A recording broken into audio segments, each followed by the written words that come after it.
राजस्थान की धरती पर बसा एक ऐसा शहर जहां घूमने लोग दुनिया भर से आते हैं, जिसे देखते ही लगता है मानो पूरा शहर एक ही रंग में रंगा हुआ हो। जहां की ऊंची ऊंची दीवारें, पुराने दरवाजे, हवेलियों की खिड़कियां और खूबसूरत सड़कें इस शहर को एक अलग ही पहचान देती है। जहां का हवा महल, सिटी पैलेस, आमेर का किला, जल महल और नाहरगढ़ का किला भव्यता के प्रतीक हैं। जी हाँ, हम बात कर रहे हैं पिंक सिटी जयपुर की, जो आज भले ही एक मॉडर्न शहर बन चुका हो, लेकिन एक समय था जब इसकी गलियों में ऊंटों की घंटियों की आवाज गूंजती थी। बाजारों में हाथों से बने सामान बिकते थे। ये वो दौर था जब जयपुर की हर दीवार, हर खिड़की और हर रास्ता एक ही कहानी सुनाता था। और आज हम आपको समय में 150 साल पीछे ले चलेंगे और दिखाएंगे जयपुर की कुछ ऐसी दुर्लभ फोटोज और वीडियोज जिन्हें देखकर आपको अपने पुरखों के उस दौर की याद आ जाएगी। ये दृश्य वक्त के वो पन्ने हैं जो हमें राजाओं की भूमि राजस्थान के इतिहास से रूबरू करवाते हैं। हमें बताते हैं कि जयपुर का इतिहास कैसा था, आज से सिर्फ 300 साल पहले इस शहर का निर्माण कैसे हुआ और क्यों जयपुर को पिंक सिटी कहा जाता है। ये सिर्फ एक वीडियो नहीं, बल्कि वो यादें हैं जिनकी कहानियां शायद आपने अपने दादा दादी से सुनी होंगी या बचपन में खुद महसूस की होंगी। तो चलिए शुरू करते हैं जयपुर की गलियों का गुलाबी सफर। दोस्तों, सबसे पहले वक्त के कांटे को 150 साल पीछे घुमाते चलते हैं 1870 के दशक में। उस दौर की इस दुर्लभ तस्वीर में जो इलाका दिख रहा है, आप गौर से देख सकते हैं कि किस तरह लोग अपने पारंपरिक पहनावे में यहाँ मौजूद हैं। कोई जमीन पर बैठा है तो कोई खड़ा होकर इस हलचल को देख रहा है और इस पूरे दृश्य में उस समय की सादगी और भीड़ भाड़ साफ नजर आती है। और ये जयपुर की प्रिंसिपल स्ट्रीट की दुर्लभ तस्वीर है, जिसे 1875 और 1906 में एक ही एंगल से खींचा गया था, लेकिन इन 30 वर्षों में यहाँ कुछ भी बदला हुआ नहीं दिख रहा। इसी से आप समझ सकते हैं कि उस दौर में लोगों का जीवन कितनी धीमी गति से चलता था। अब इस तस्वीर को देखिए, यहाँ एक ऊंट खड़ा है जिसे खूबसूरती से सजाया गया है और उसके साथ खड़ा ये व्यक्ति उस दौर के आम लोगों की वेशभूषा को दिखाता है। उस समय ऊंट सिर्फ जानवर नहीं बल्कि रोजमर्रा के सफर में और सामान ढोने का एक अहम हिस्सा हुआ करते थे। अगले दृश्य में आप जयपुर की एक व्यस्त सड़क को देख सकते हैं, जहाँ दोनों तरफ दुकानें लगी हुई हैं और बीच सड़क पर लोग बैलगाड़ियों और घोड़े चलाते नजर आ रहे हैं। इस तस्वीर को देखकर साफ समझ आता है कि उस समय भी जयपुर एक काफी एक्टिव और चलता फिरता शहर था।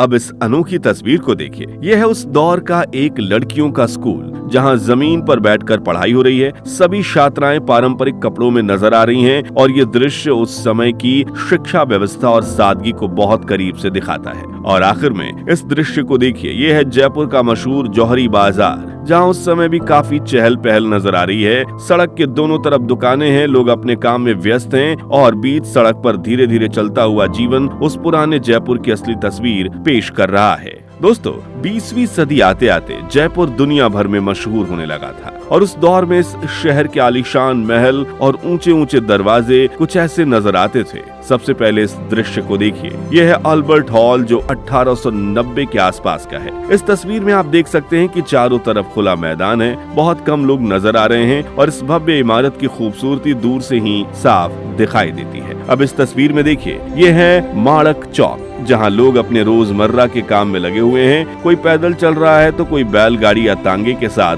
नजर आ रहा है। ये वो शांत और सुंदर जयपुर है जिसकी कल्पना आज के शोर शराबे में करना भी मुश्किल है। ये है त्रिपोलिया गेट, जहाँ से लोग शहर के अंदर आते जाते थे। इस बड़े और खूबसूरत दरवाजे के नीचे से गुजरते हुए लोग उस समय की रोजमर्रा की जिंदगी की एक झलक देते हैं। ये तस्वीर जयपुर की शान कहे जाने वाले हवा महल की है। वहीं है ये चंदपौल गेट, जहाँ से लोग शहर में प्रवेश करते थे। यहाँ भी लोग पैदल, ऊंट और बैलगाड़ियों के साथ आते जाते नजर आ रहे हैं। और आखिर में इस नजारे को देखिए, ये है जयपुर का सिटी पैलेस, जहाँ चारों तरफ हरियाली और खुला मैदान नजर आ रहा है। मित्रों, यहाँ आप देख रहे हैं करीब 100 साल पुराना जयपुर। ये वीडियो साल 1930 में शूट की गई थी, यानी उस समय की झलक जब हमारा देश आजाद भी नहीं था। इस दृश्य में आप उस दौर के जयपुर के बाजारों को देख सकते हैं। जरा इन सड़कों पर ध्यान दीजिए, जहां आज गाड़ियों की भीड़ नजर आती है, वहीं उस समय कहीं भी मोटर गाड़ियों का नामो निशान नहीं था। चारों तरफ एक अलग ही शांति और सादगी दिखाई देती है, और जहां आज इंजन का शोर सुनाई देता है, वहां कभी टांगों के घोड़ों की टाप और ऊंटों के गले में बंधी घंटियों की आवाज गूंजती थी। हमारे राजस्थान में सदियों से बड़ी मूंछ रखने की प्रथा चली आ रही है, और साल 1930 के इस दुर्लभ दृश्य में आप देख सकते हैं कि कैसे राजस्थान के लोगों ने पारंपरिक धोती कुर्ता और बड़ी पगड़ी पहनने के साथ इतनी बड़ी मूंछें उगाई हैं, जिन्हें ताव देते हुए वो कमाल दिख रहे हैं। वहीं महिलाएं अपनी पारंपरिक पोशाक घाघरा चोली और चुन्नी में नजर आ रही हैं। कुछ महिलाओं ने साड़ी भी पहनी है, और सभी ने बड़े बड़े आभूषण भी पहन रखे हैं, और यहाँ आपको एक पारंपरिक रस्म का दुर्लभ नजारा देखने को मिल रहा है। दोस्तों, ये जो वीडियो आप देख रहे हैं, इसे साल 1960 में शूट किया गया था। जरा ध्यान से देखिए, उस समय के जयपुर की इस मार्केट की रौनक को यहाँ सड़कों पर गाड़ियों से ज्यादा ऊंट गाड़ियाँ, साइकिलें और पैदल चलते नजर आ रहे हैं लोग। हर कोई अपनी ही रफ्तार में चलता हुआ है। ये वो दौर था जब शहर की जिंदगी आज की तरह भागती नहीं थी, बल्कि उसमें एक सुकून भरा ठहराव था। आप यहाँ उस समय के लोगों का पहनावा भी साफ देख सकते हैं। पुरुषों के सिर पर बंधे पारंपरिक साफे और महिलाओं की चटक रंगों वाली राजस्थानी वेशभूषा। सड़क किनारे लगे मिट्टी के बर्तनों का ये बाजार उस समय की रोजमर्रा की जिंदगी को दिखाते हैं, जहाँ हर चीज में एक सादगी थी। कहीं महिलाएं अपने सिर पर गोबर के उपलों की टोकरी लेकर चलती दिख रही हैं, तो कहीं ऊंचे ऊंचे हाथियों पर बने सिंहासन के साथ टूरिस्ट फोटो खिंचवाते दिख रहे हैं। और बाकी दृश्य इस गुलाबी शहर की खूबसूरती की एक झलक दिखाते हैं। और खास बात यह है कि ये वीडियो जयपुर की सबसे पुरानी वीडियोस में से एक मानी जाती है, जो आज भी उस दौर की झलक हमें दिखाती है। दोस्तों, अब इस दुर्लभ फुटेज को देखिए। ये 6 नवंबर 1947 का है, जब जयपुर के महाराज सवाई मानसिंह द्वितीय खास समारोह में नजर आ रहे हैं। इस दृश्य में आप देख सकते हैं कि महाराजा धीरे धीरे चलते हुए अपने सिंहासन की ओर बढ़ते हैं और वहां बैठकर लोगों से मिलते हैं। सामने बेंच पर बैठे लोग इस पूरे समारोह को ध्यान से देख रहे हैं, और एक एक करके लोग उनके पास आकर आशीर्वाद ले रहे हैं। गौर से देखिए इस पूरे माहौल को। चारों तरफ खड़े लोग पारंपरिक वेशभूषा में सजे हुए सैनिक और सेवक, और खास तौर पर सजे धजे हाथी, बैल और घोड़े।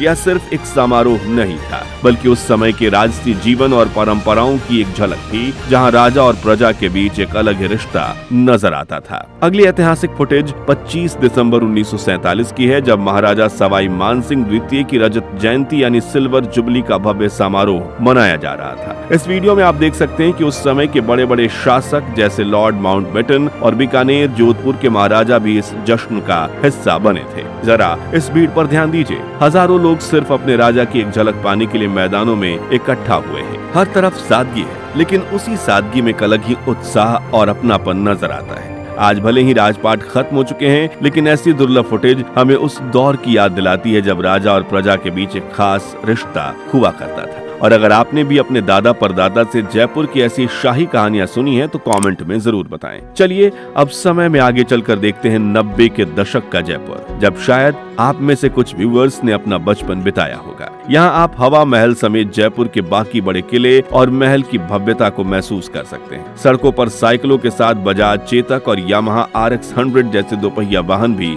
दौड़ने लगे हैं। लोगों का जीवन पहले से तेज हो चुका है। मार्केट में स्वादिष्ट मिठाइयाँ और नाश्ते बिक रहे हैं, लेकिन इन सभी के बीच राजस्थान के लोग अपनी संस्कृति और इतिहास को अपने साथ लेकर चलते नजर आ रहे हैं। चलिए दोस्तों, अब जानते हैं कि आखिर जयपुर शहर का निर्माण कैसे हुआ और इस शहर को पिंक सिटी क्यों कहा जाता है। तो कहानी की शुरुआत होती है 18वीं सदी की शुरुआत में, जब औरंगजेब की मृत्यु हुई। तो उसके बाद धीरे धीरे मुगल सत्ता कमजोर पड़ने लगी। ऐसे में देश के कई राजाओं ने खुद को मुगलों से अलग करना शुरू कर दिया, और इन्हीं राजाओं में से एक थे सवाई राजा जय सिंह द्वितीय। वो मिर्जा राजा जय सिंह के पोते थे। वो कभी औरंगजेब के सेनापति रह चुके थे। अब सवाई जय सिंह जब गद्दी पर बैठे, तो धीरे धीरे वो राजस्थान और आसपास के सबसे ताकतवर शासकों में गिने जाने लगे। उस समय राजस्थान के ज्यादातर शहर पहाड़ियों पर बसे हुए थे, बड़े बड़े किलों के आसपास, ताकि जब भी कोई दुश्मन हमला करे तो किलों की मदद से राज्य को बचाया जा सके। यानी उस समय शहर बसाने का सबसे बड़ा कारण था सुरक्षा। लेकिन सवाई जयसिंह ने कुछ अलग सोचा।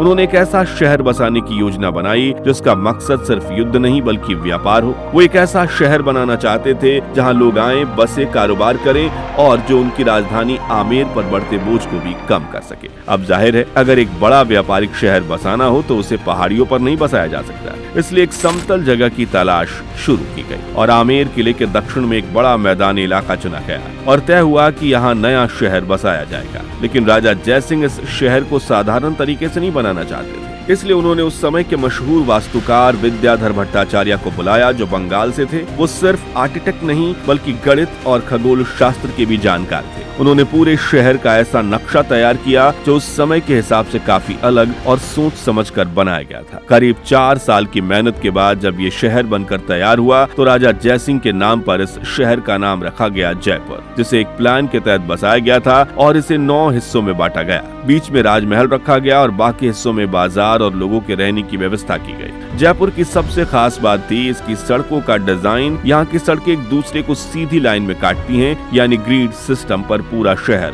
बनाया गया। सड़कें चौड़ी रखी गईं ताकि आने वाले समय में भीड़ बढ़ने पर दिक्कत न हो। हालांकि ये शहर व्यापार के लिए बनाया गया था, लेकिन सुरक्षा का भी पूरा ध्यान रखा गया। पूरे शहर के चारों ओर ऊंची दीवारें बनाई गईं और अंदर आने के लिए 7 बड़े दरवाजे बनाए गए। धीरे धीरे जयपुर एक बड़ा व्यापारिक केंद्र बन गया। यहाँ कपड़े, संगमरमर, धातु, हस्तकला और खास तौर पर कीमती पत्थरों और जेवरों का कारोबार होने लगा। अलग अलग कामों के लिए कई कारखाने भी यहाँ चलते थे। इसी के साथ सवाई जयसिंह ने शहर में कुछ ऐसी इमारतें भी बनवाई जो आज भी लोगों को हैरान कर देती हैं, जैसे जंतर मंतर, जहाँ दुनिया की सबसे बड़ी सूर्य घड़ी बनाई गई। इसके अलावा नाहरगढ़ किला और सिटी पैलेस भी उसी दौर में बने, जो आज भी जयपुर की पहचान है। समय के साथ ये शहर और भी मशहूर होता चला गया। फिर 19वीं सदी में एक ऐसा मौका आया जिसने जयपुर को एक नई पहचान दी, गुलाबी शहर। तो हुआ ये कि अपनी मॉडर्न डिजाइन और कल्चर इम्पैक्ट की वजह से जयपुर पूरी दुनिया में मशहूर होने लगा और साल 1876 में वेल्स के राजकुमार अल्बर्ट एडवर्ड ने जयपुर की यात्रा की इच्छा जताई। तभी उनके स्वागत के लिए पूरे शहर को गुलाबी रंग से रंग दिया गया, क्योंकि गुलाबी रंग मेहमान नवाजी का प्रतीक माना जाता था और बस तभी से जयपुर पिंक सिटी के नाम से जाना जाने लगा। फिर साल 1947 में देश आजाद हुआ और अपने मॉडर्न आर्किटेक्ट, व्यापार और लोकप्रियता की वजह से साल 1956 में जयपुर को राजस्थान की राजधानी बना दिया गया। इस तरह 18 नवंबर 1727 के दिन बना ये शहर आज भारत की सबसे लोकप्रिय टूरिस्ट डेस्टिनेशंस में से एक बन चुका है। दोस्तों, अगर आपने कभी जयपुर की गुलाबी गलियों में सफर किया है या फिर आप जयपुर से हैं, तो कमेंट्स में जरूर बताइए कि हमारी पिंक सिटी आपको कैसी लगती है और अगले वीडियो में आप भारत के कौन से शहर का इतिहास देखना चाहते हैं। ये वीडियो पसंद आया हो तो इसे लाइक और शेयर करके 11,111 लाइक्स जरूर करवा दीजिए और ऐसे ही दिल छू लेने वाले वीडियोस के लिए हमारे चैनल को सब्सक्राइब करके पास वाली घंटी जरूर बजा दीजिए। जय हिंद, जय भारत।